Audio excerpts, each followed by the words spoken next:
There's over 60 years of Fantastic Four. It's been one of the great teams in Marvel for a reason.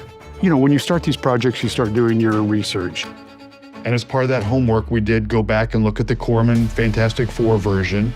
We watched it, we got excited about it. And, you know, Matt came into my office one day while we were prepping and he said, you know, it'd be really great to honor them somehow. We got to get them in this movie. And then shortly thereafter, Kevin and I were chatting. I said, hey, Matt's got this idea about getting the original Fantastic Four in this movie. What do you think? And he said, oh man, that's the coolest ever. And from that day forward, we were just honestly looking for the right opportunity. And we found it. They came in. That was one of my favorite days on set. And you just saw the light in their eyes. This is Sue Storm, and I used to be Reed Richards, Johnny Storm, and Bette Grimm.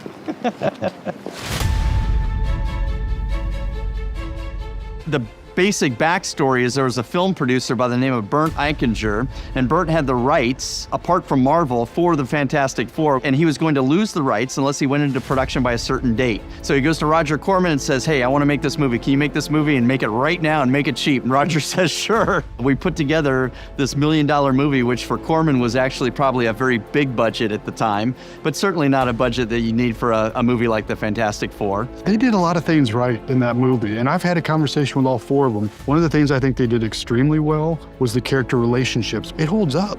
And you know, not every special effect on any movie holds up over time, but those were very real relationships that when we did our homework and we looked at the movie early on, we took note. The phrase happy accident can come to mind to answer the question of why was the casting so good, especially under the gun in a situation that sort of needed to fit right away. The fact that we were given these roles relatively easily because they were under the gun allowed us to either trust ourselves or not. And part of the reluctant superhero dynamic of the dysfunctional Fantastic Four are embodied in the way the four of us worked with each other. Everybody was so close to those characters. I'm the big, strong, protecting guy, right? Kind of innocent and kind of humble. And that's how Ben Grimm is. Reed Richards, Alex, is a natural leader. Johnny Storm, as you know, is just a bubbly, fiery dude. And Rebecca's always been a little shy, right? Reserved, and that's the Invisible Woman. So we just did ourselves. We all knew that we were working on the Fantastic Four, Marvel's flagship comic book. And so we all took it very seriously.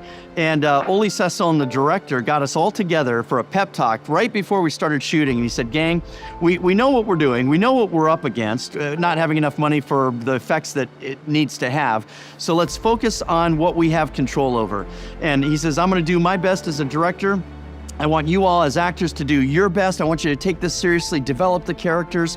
And he said, let's work really hard at recreating the comic onto the screen.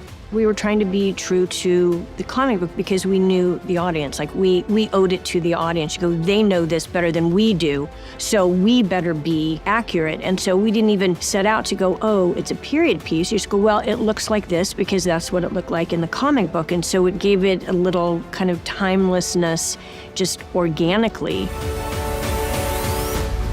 We were filming at Rogers' studio, which was this dilapidated warehouse in Venice Beach, California, and rats and cockroaches, and the place should have been condemned years before, you know? It's like being in the trenches of a war kind of thing.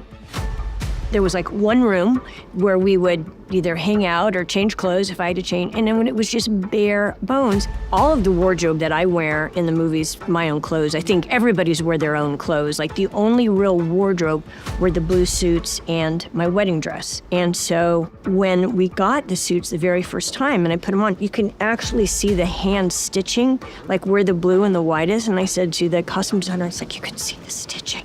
And he's like, that's okay because Sue made them. That's all we had to go with. I get there, I said, so I'm in the suit, right? And they go, no, it took 6 months to build this suit. And this has already been done by Optic Nerve, was who did it. So they had to hire a stunt guy named Carl Cefalio. I was so destroyed and disappointed because that's the good part. So what I did is I was on the set every day he was on the set. And I made sure that we worked together as a good stunt guy would do and make sure that he mimics what the actor's gonna do. Then when the ADR came in, I voiced everything and it's clobbering time. We knew that this could also be a calling card for all of us, right? This could put us on the maps in terms of boosting a career kind of thing.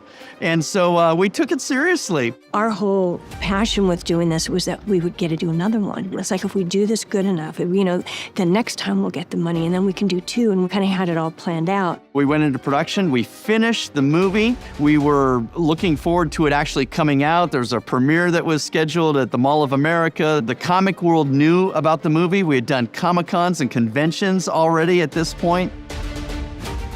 After that trailer played at the Shrine Auditorium, Alex looks at me and he says, Michael, we got to do something, in that Alex voice. And I go, what do we do? He goes, we got to hire a publicist, and I know somebody. And so I end up paying for the publicist, about 15 grand in my own pocket, and we went around the country promoting this. There's an old actor's thing, is you have to go out and find your audience. We would go to little comic conventions. There was no such thing as big comic conventions.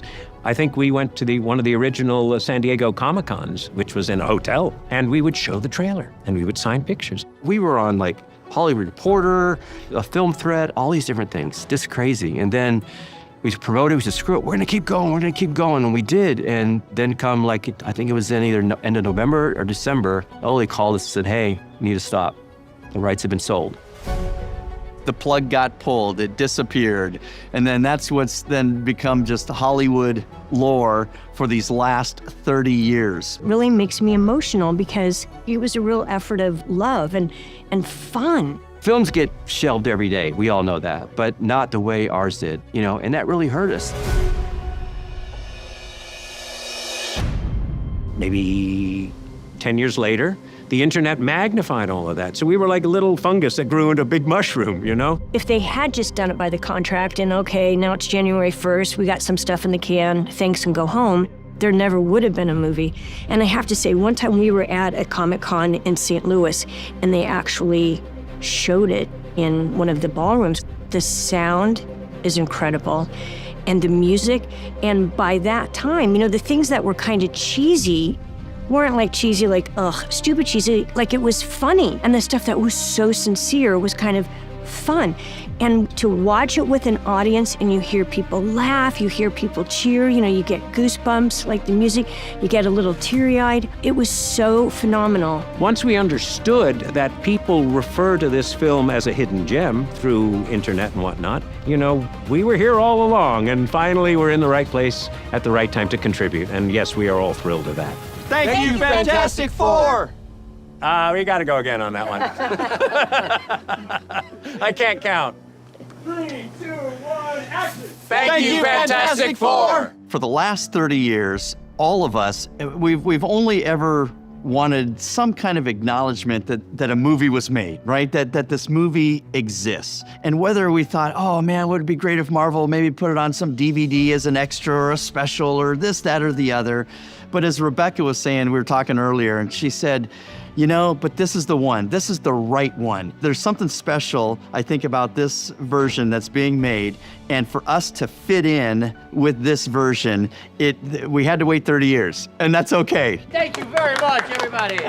In a sense, that is a marvel. That's something that, in a way, we sort of had to pretend we didn't do. Has maintained its relevance in the Marvel universe. The countdown continues as the Fantastic Four prepare to welcome a new member of the family. You can imagine how that feels for an artist. We're laughing and joking coming onto the set here today because, I said, guys, we're going from Roger Corman's rundown studio to Marvel. Anytime we're together is fantastic, but this time especially. And to be included now in the Marvel universe, it was elation. I mean, it was just a thrill. Again, this is 30 years in the making for us. This is truly coming full circle. There he is. There we are. That's what we did. There we are. Perfect. And what was now next? Yeah. Then Onward? What did we say? Excelsior. Excelsior. Excelsior. I think we need another take of that. Hold on. All right, here we go. He's really the leader. And Excelsior. No, I need to go again. Thanks for having us.